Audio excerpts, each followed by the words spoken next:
Librairie Stéphane présente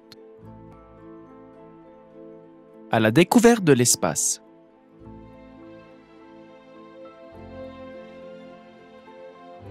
Il y a de tout dans l'univers. Des galaxies,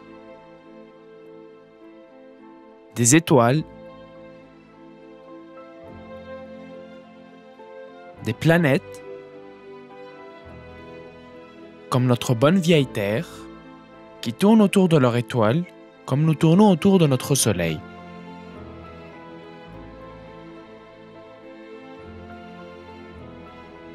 Les étoiles sont assemblées en galaxies. La nôtre s'appelle la Voie lactée. Elle compte environ 100 milliards d'étoiles. De petites météorites s'approchent aussi parfois de la Terre et lorsqu'elles tombent dans l'atmosphère, elles y brûlent. Ce sont les étoiles filantes. Il y a vraiment de tout dans l'univers. Alors, prêt pour le grand voyage? Le Big Bang, la naissance de l'univers. Personne ne sait ce qu'il y avait avant. Mais soudain, une gigantesque explosion, le Grand Bang, eut lieu. C'était il y a 14 milliards d'années. Il n'y avait rien. Et puis soudain, en une fraction de seconde, la matière est apparue. L'univers gonfla rapidement tout en se refroidissant et de grands nuages de gaz se formèrent. Ils furent la source des milliards de galaxies et de leurs étoiles et, autour des étoiles et en même temps qu'elles, se sont formées les planètes. Ici, Saturne avec ses anneaux.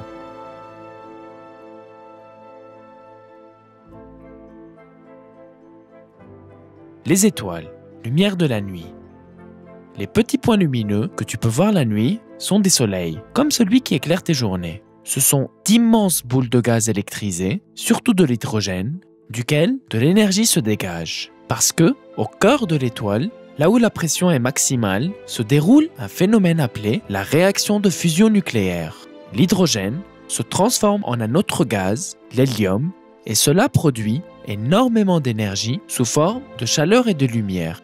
La lumière se propage à l'extérieur de l'étoile en faisant bouillonner la surface et s'échappe dans l'espace en compagnie de toutes sortes de particules différentes. On peut dire que les étoiles sont des bombes géantes qui explosent en permanence pendant des milliards d'années. Les étoiles sont si lointaines que leur lumière peut mettre des milliers d'années à nous parvenir.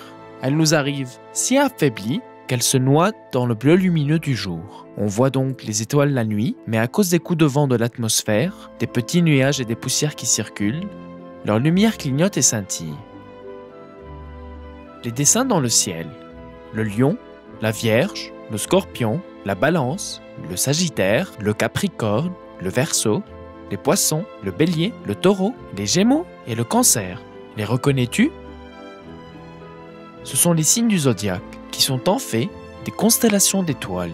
Pourquoi y a-t-il 12 signes? Si on trace une ligne imaginaire qui part de la Terre et qui traverse le Soleil, cette ligne vise une constellation. Et un mois plus tard, parce que la Terre a tourné autour du Soleil, elle en vise une autre. Ainsi de suite, 12 fois par an, le Soleil vise une constellation différente et ce sont ces dernières qui sont appelées les 12 constellations du zodiaque.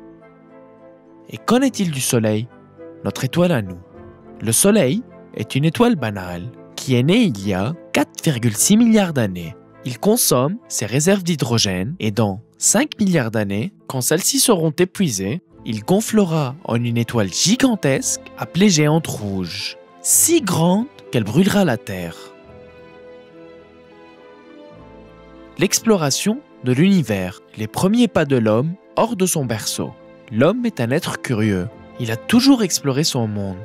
Depuis un demi-siècle, il va même voir ailleurs, grâce aux fusées, indispensables pour s'arracher à l'attraction terrestre.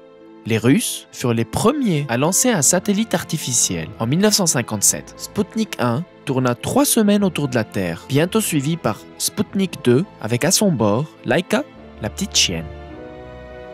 Et en 1969, la nuit du 20 au 21 juillet, l'Américain Neil Armstrong est le premier homme à toucher le sol lunaire.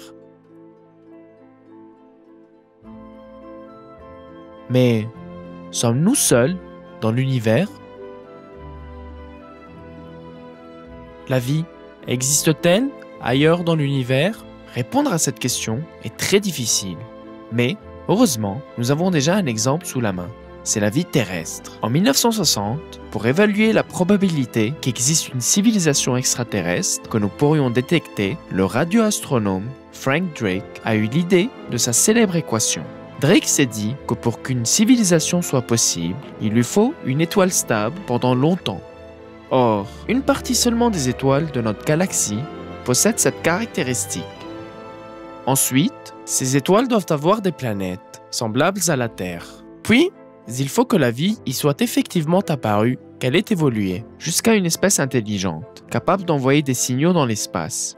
Il faut enfin, et surtout, qu'elle ne soit pas détruite. En chiffrant tous ces éléments, on arrive à une estimation qui va de quasi zéro à quelques civilisations seulement.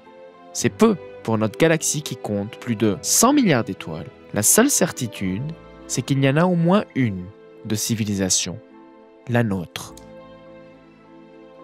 À très bientôt pour un prochain volume.